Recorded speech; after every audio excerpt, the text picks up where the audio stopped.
Hello. So how are you? ඉතින් මම අද ඔයාලට ලෑස්ති වෙන්නේ තවත් ඉතාමත් වැදගත් අපි ඉංග්‍රීසි කතා කරද්දී නිතරම භාවිතා වෙන කොටසක් පිළිබඳව පැහැදිලි කරලා දෙන්න. මේ කොටසත් අපි ඉංග්‍රීසි කතා කරද්දී ඉතාමත්ම ප්‍රායෝගික විදිහට භාවිතා කරනවා. මේක බොහෝ දෙනෙක් දන්නවා. හැබැයි මේකත් එක්ක තව භාවිත කීපයක් මම කියලා දෙනවා. ඔයා අද ඉගෙන ගන්න යන්නේ there is කියන කොටස. there is භාවිතා කරලා අපි කොහොමද අපේ කතාව භාවිතා කරන්නේ. මේකෙදි there is සහ there are කියන කොටස් දෙකම අපි භාවිතා කරනවා. there is භාවිතා කරන්නේ ඒක වචන එක්ක. සහ there are භාවිතා කරන්නේ බහු වචන එක්ක. there is අපි හිතමු අපි නොදන්න කෙනෙක් නොදන්න දෙයක් යම් තැනක තියෙනවා. නොදන්න කෙනෙක් යම් තැනක ඉන්නවා. එතකොට ඔයාට කියන්න ඕනේ මිනිහෙක් ඉන්නවා. අපි හිතමුකෝ යම් තැනක ඔයාගේ ගේට්ටුව ළඟ මිනිහෙක් ඉන්නවා. එතකොට ඔයාට කියන්න අවශ්‍යයි මිනිහෙක් ඉන්නවා කියලා. එහෙනම් ඔයා ඒ වෙලාවට කියනවා there is a man. there is a man. පිරිමි ළමයෙක් ඉන්නවා. එතකොට පිරිමි ළමයෙක් අපි භාවිත කරන්නේ a boy. පිරිමි ළමයෙක් ඉන්නවා there is a boy. there is a boy.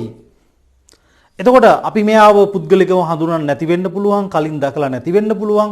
ඒ වගේ අවස්ථාවකට මේ there is භාවිතා කරන්න පුළුවන්. right පිරිමි ළමයෙක් ඉන්නවා. there is a boy. there is a boy.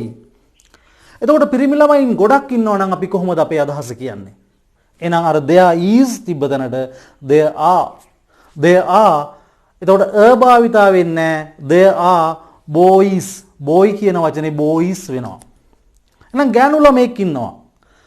there is a girl. ගැහැණු ළමයින් ඉන්නවා. there are girls. අපි හිතමුකෝ ඔයාලගේ ගේට් එක ළඟ ගැහැණු ළමයි කට්ටියක් ඉන්නවා. එතකොට ඔයා කියනවා there are girls. there are girls. එහෙනම් ඔයා කොහොමද කියන්නේ ගුරුවරයෙක් ඉන්නවා. එක ගුරුවරයෙක්. එහෙනම් ඒක වචනයක්. there is a teacher. there is a teacher. ගුරුවරු ගොඩක් ඉන්නවා නම් එහෙනම් ඒක බහුවචනයක්. ඒ වෙලාවට ඔයා භාවිත කරන්නේ there are teachers. අර teacher කිව්ව ඒක වචනය teachers බවට පත් කරන්න ඕනි. එහෙනම් ඔයා එතනදි ගන්නවා there are teachers. ඔයාට පැහැදිලි ඇති එහෙනම් කොහොමද මම මේ කොටසේ වාක්‍ය නිර්මාණය කරේ කියලා. අපි තව කොටසක් ඔකට එකතු කරමු. අපි හිතමු ඔයාලගේ ගේට් එක ළඟ හිඟන්නෙක් ඉන්නවා. හිඟන්නෙක් නම් a beggar. එක හිඟන්නෙක් a beggar. හිඟන්නෙක් ඉන්නවා there is a beggar. there is a beggar. ගේට්ටුව ළඟ near the gate. there is a beggar near the gate. එතකොට හිඟන්නු ගොඩක් අපි හිතමු ගේට්ටුව ළඟට ඇවිල්ලා ඉන්නවා කියලා. එතකොට there is ගන්න බෑ. එහෙනම් ඔයා ඒ වෙලාවට භාවිත කරනවා there are beggars. there are beggars ගේට්ටුව ළඟ near the gate. එහෙනම් අපි කොහොමද කියන්නේ? අපි හිතමුකෝ ඉස්කෝලේක කැන්ටීන් එක ඇතුලේ ශිෂුවෙක් ඉන්නවා. එක්කෙනෙක් ඉන්නවා කැන්ටීන් එක ඇතුලේ. එතකොට ගුරුවරයෙක් ඔහුව දැකලා කියනවා ශිෂ්‍යයෙක් ඉන්නවා කැන්ටීන් එක ඇතුලේ. ශිෂුවෙක් ඉන්නවා නම් there is a student. there is a student. ඇතුලේ ළඟ කියන්නේ අපි ඉස්සල්ලා උදාහරණේ භාවිතා කරා near. දැන් ඇතුලේ in. කැන්ටීන් එක නම් the canteen. there is a student in the canteen. අපි හිතමුකෝ කැන්ටීන් එක ඇතුලේ සිසුවෝ ගොඩක් ඉන්නවා. එහෙනම් there is a student කියන්න බෑ. ඔයා එතකොට ගන්නේ there are students. there are students in the canteen. ඔයාට පැහැදිලි ඇති එහෙනම් කොහොමද අපි යම් තැනක යම් කෙනෙක් ඉන්නවා කියලා කියන්නේ. අපි කියමු ඔෆිස් එක ඉස්සරහා කාර්යාලයේ ඉස්සරහා ඉන්නවා අම්මා කෙනෙක්. අපි ඒ අම්මව දන්නේ නැහැ. අපේ අම්මා නෙමෙයි. අපි දන්නේ නැහැ හැබැයි අම්මා කෙනෙක්. එතකොට ඔයා කියනවා there is a mother. there is a mother. අම්මා කෙනෙක් ඉන්නවා. අපේ අම්මා ගැන නෙමෙයි කතා කරන්නේ. හොඳට මතක තියාගන්න ඒක. තමන්ගේ අම්මා ගැන නෙමෙයි කතා කරන්නේ. එහෙනම් our mother කියලා කියනවා. මගේ අම්මා නම් my mother. my mother is කියනවා මිස there is a my mother කියන්නේ නැහැ. a එක කොහොමත් my භාවිතා කරන්නෙත් නැහැ. එතකොට අම්මා කෙනෙක් ඉන්නවා there is a mother. කාර්යාලය ඉදිරිපිට කියන අදහස ගන්න අපි භාවිතා කරනවා in front of. There is a mother in front of the office.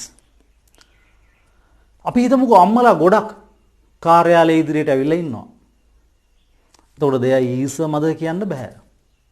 එහෙනම් ඔයා ඒ වෙලාවට ගන්නේ there are mothers. There are mothers in front of the office. එක්කෙනෙක් නම් there is a mother in front of the office.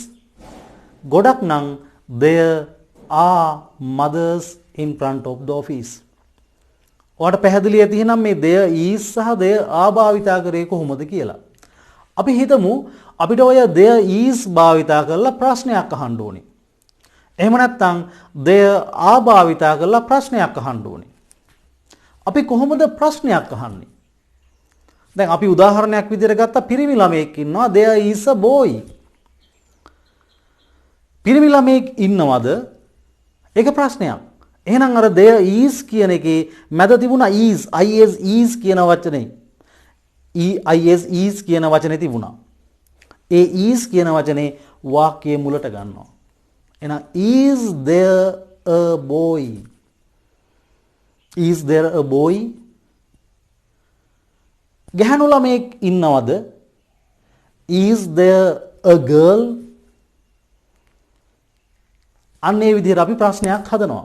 එහෙනම් පිරිමි ළමයින් ඉන්නවා කියන අදහස ගන්න අපි ගත්තා there are boys. ඔයාලට පැහැදිලි ඇති එහෙනම් මේකේ කොහොමද ප්‍රශ්නය හදන්නේ කියලා.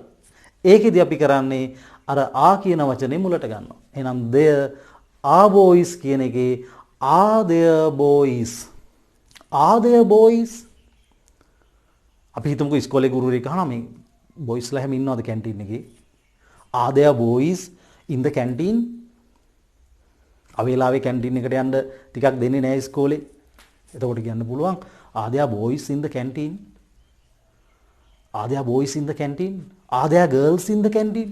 කැන්ටින් එකේ ගර්ල්ස්ලා ඉන්නවද? එතකොට ඔය අපි පණ තියෙන දේවල් ගැනනේ කතා කරේ.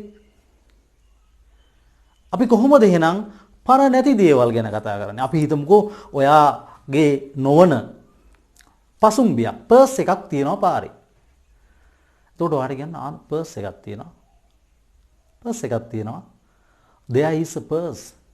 There is a purse. පැහැදිලිද? එතකොට අපි හිතමුකෝ ටේබල් එකක් තියෙනවා. There is a table. There is a table. මේස ගොඩක් තියෙනවා නම් එහෙනම් හරි සරලයි. There are tables. There are tables. ඕකෙත් එහෙනම් ප්‍රශ්නේ හදන විදිය ඔයාලට පැහැදිලි ඇති. මේසයක් තියෙනවා there is a table. මේසයක් තියෙනවද?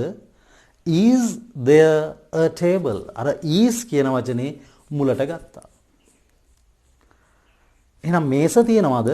There are tables කියෝවාකේ ආ කියන වචනේ මුලට ගන්නවා. Are there tables? Are there tables?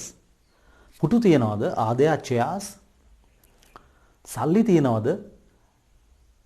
දැන් මෙතන සල්ලි තියනවද? ඔයාට සල්ලි තියනවද අදහසනේ අපි normally අදහස සල්ලි තියනවද? එතනදී සල්ලි කියන දේ ගොඩක් තමයි. හැබැයි මෙතනදී there are money කියන්නේ නැහැ. There is money. සල්ලි තියනවද? Is there money? Is there money? Is there money? සල්ලි තියනවද? ඔයාට සල්ලි තියනවද කියන අහන ක්‍රමය වෙනස්. මම මෙතන අහන්නේ ඔයාට ඇයට කවුරුත් පුද්ගලයෙක්ව සම්බන්ධ කරගන්නේ නැතුව මම කියනවා සල්ලි තියනවද? Is there money? සල්ලි තියනවද පර්ස් එකේ? Is there money in the purse? Is there money in the purse? Purse එක ඇතුලේ සල්ලි තියනවද? right. එහෙනම් ඔයාලට පැහැදිලි ඇති අපි සාමාන්‍යයෙන් යමක් තියනවද කියලා ප්‍රශ්නයක් ඇහුවා. නැහැ කියලාත් කියනවා. දැන් අපි හිතමු ඔයාගෙන් කෙනෙක් අහනවා පිරිමි ළමයෙක් ඉන්නවද? ගුරුවරයෙක් ඉන්නවද? ගැහණු ළමයෙක් ඉන්නවද? ඔය වගේ ප්‍රශ්න අහනවා. පිරිමි ළමයෙක් ඉන්නවද? Is there a boy? වගේ නෑ. පිරිමි ළමෙක් නෑ. no. There is not a boy. ඔය is not කියන එක කෙටි කරන්න පුළුවන් isn't කියලා. එතකොට ඔයාලට කියන්න පුළුවන් no. There isn't a boy. පිරිමි ළමෙක් ඉන්නවද? Is there a boy? No. There isn't a boy. හැබැයි ගෑනු ළමෙක් ඉන්නවා. but හැබැයි කියන්නේ but. අපි බස් වහරේ ගන්නවා හැබැයි ඒත් ඒ අදහස ගන්න අපි ඉංග්‍රීසි වලින් ගන්නවා but. පිරිමි ළමෙක් ඉන්නවද? is there a boy? නෑ පිරිමි ළමෙක් නෑ. no.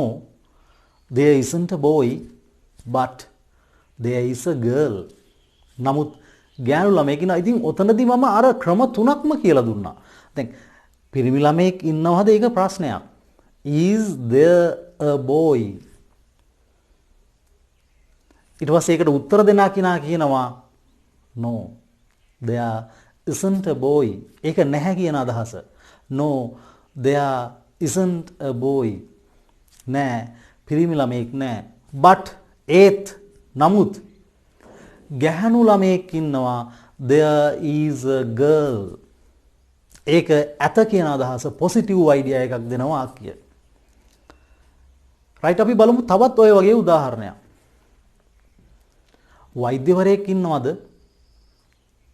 ඔයා දන්න කියන නිතර හඳුනන වෛද්‍යවරයා නෙමෙයි. ඔයා හැමදාම බෙහෙත් ගන්න ડોක්ටර් නෙමෙයි.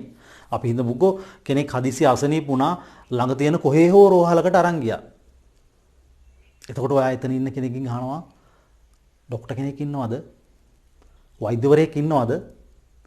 Is there a doctor? is එක මුලට එන්න ඕන. මොකද ප්‍රශ්නයක් නේ. එතකොට එතන ඉන්න කෙනෙක් කියනවා නෑ ડોක්ටර් කෙනෙක් නෑ. No. There isn't a doctor. No. There isn't a doctor. වෛද්‍යවරයෙක් නැහැ. But there is a nurse. නමුත් nurse කෙනෙක් ඉන්නවා. නමුත් හෙදියක් ඉන්නවා. පැහැදිලිද? Is there a doctor? Doctor කෙනෙක් ඉන්නවද? No. There isn't a doctor. නෑ. ડોක්ටර් කෙනෙක් නෑ. But ඒත් හැබැයි there is a nurse. nurse කෙනෙක් ඉන්නවා.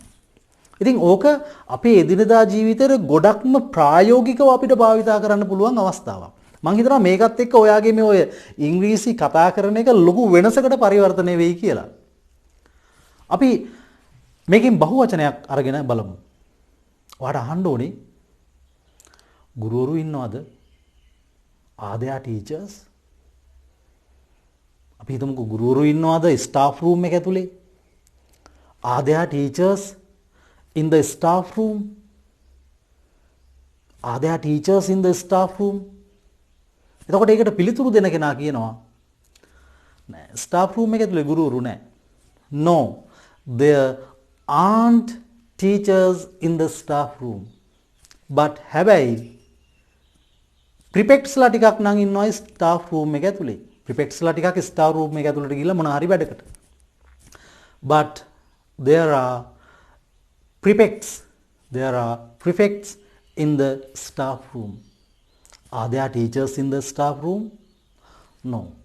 There aren't teachers in the staff room, but there are prefects in the staff room. දැන් එහෙනම් ඔයගෙන් කෙනෙක් අහනවා මාරු තියනවද?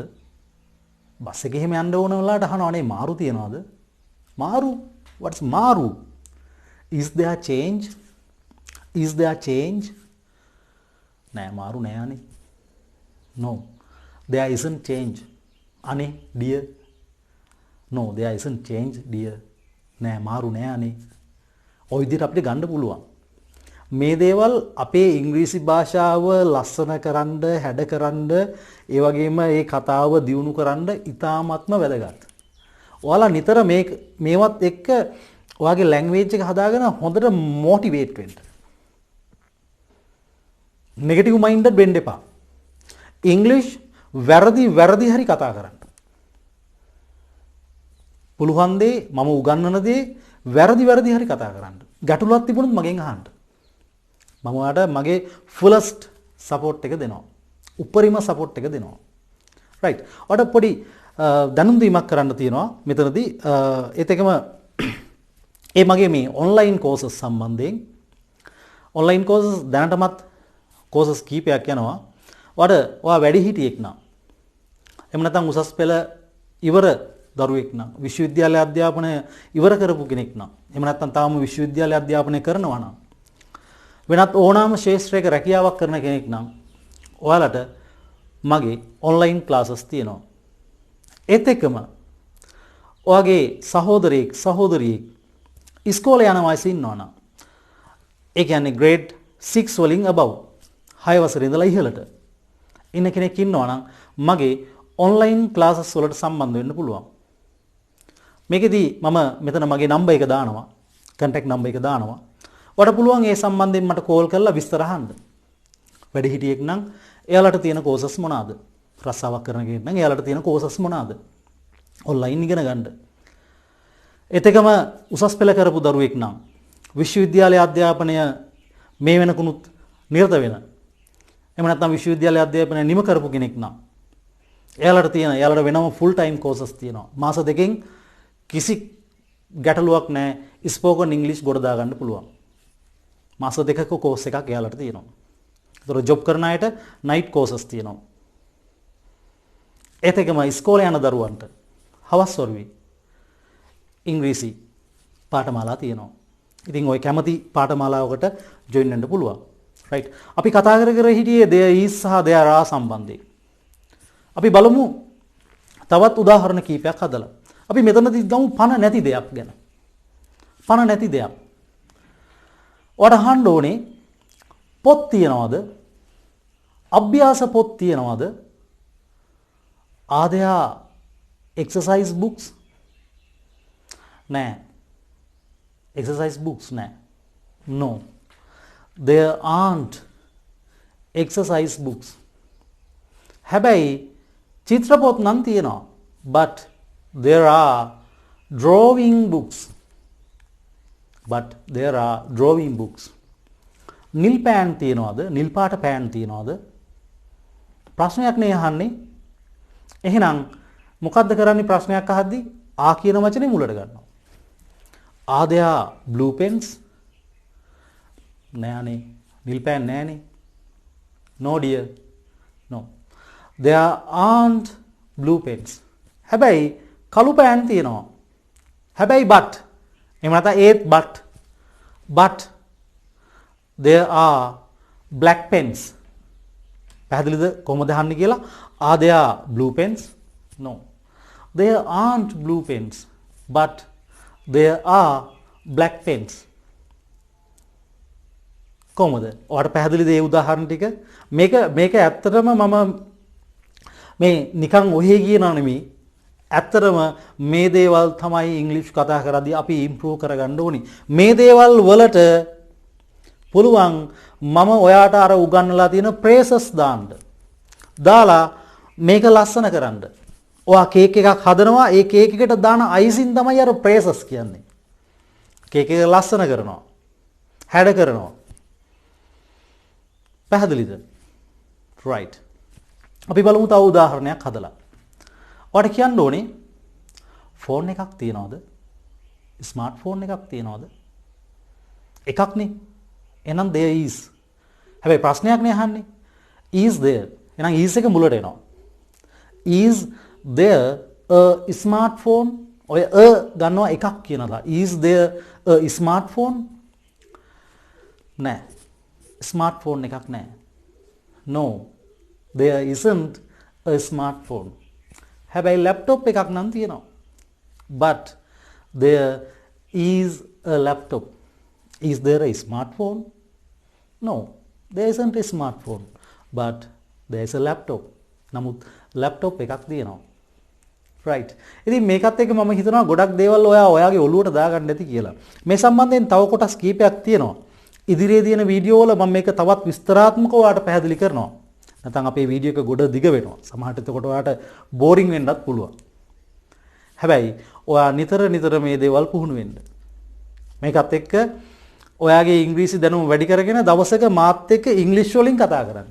ඒ තරමට මොටිවේට් වෙන්න. ඔයා උද්‍යෝගිමත් වෙන්න. එන්කරේජ් වෙන්න, ධෛර්යමත් වෙන්න.